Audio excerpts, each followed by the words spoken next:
Welcome to steno dictation. Dictation 5 second बाद शुरू होगा।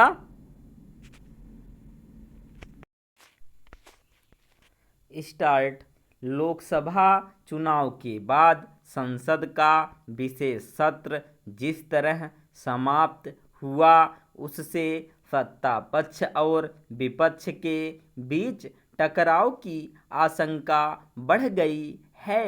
इस टकराव से केवल संसद की गरिमा ही प्रभावित नहीं होगी बल्कि संसदीय कामकाज को सही तरह से संचालित करना भी कठिन होगा।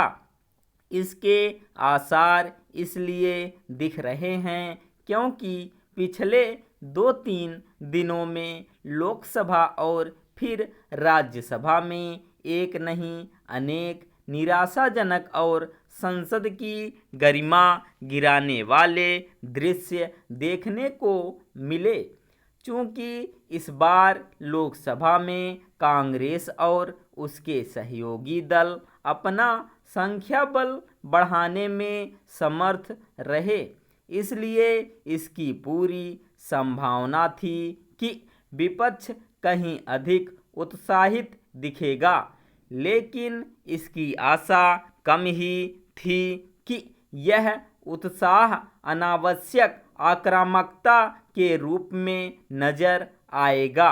दुर्भाग्य से ऐसा ही नजर आया और इसकी शुरुआत तभी हो गई जब लोकसभा में नेता प्रतिपक्ष के रूप में राहुल गांधी ने अपने पहले ही संबोधन में सत्ता पक्ष को विभिन्न मुद्दों पर कटघरे में खड़ा करने की कोशिश में प्रधानमंत्री पर व्यक्तिगत आक्षेप किए।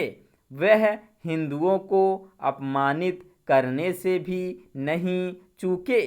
उन्होंने बलिदानी अग्निवीरों के स्वजनों को मुआवजा देने के मामले में भी गलत बयानी की और एमएसपी को लेकर भी। इसी कारण उनके संबोधन के कई अंश सदन की कार्यवाही से निकलने पड़े।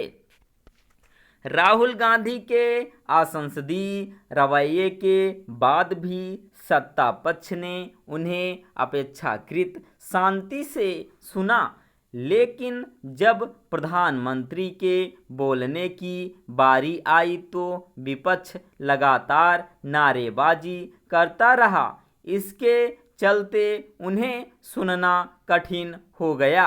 चूंकि राहुल गांधी टकराव की राह पर चल निकले थे, इसलिए सत्ता पक्ष की ओर से भी विपक्ष पर तंज कसे गए। इससे कटुता बढ़ी। आमतौर पर राज्यसभा के बारे में यह धारणा है कि यहाँ अपेक्षाकृत धीर गंभीर चर्चा होती है, लेकिन यह धारणा पहले ही ध्वस्त हो चुकी है। इस बार यह और ध्वस्त होती दिखी। राज्यसभा में विपक्ष ने प्रधानमंत्री को सुनने के बजाय सदन का बहिष्कार कर बाहर नारेबाजी करना बेहतर समझा। संसद के अगले सत्र में सत्ता पक्ष एवं विपक्ष के बीच की कटुता और बढ़ सकती है। बेहतर हो कि दोनों पक्ष यह समझें कि संसद में हंगामा और नारेबाजी होते रहने से किसी को कुछ भी हासिल नहीं होता। संसद इसलिए नहीं चलनी चाहिए कि वहाँ व्यर्थ का शोर शराबा और हंगामा देखने को मिलता रहे। इसमें कम से कम आम जनता की कोई दिलचस्पी नहीं। आखिर विपक्ष हंगामा करने के बजाय सरकार से जवाब तलब करने की रणनीति क्यों नहीं अपनाता?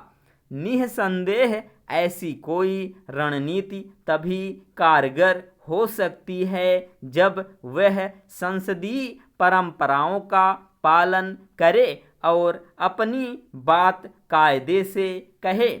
ऐसा करके ही वह सरकार को जवाब देने और उसे कटघरे में खड़ा करने में सफल हो सकता है।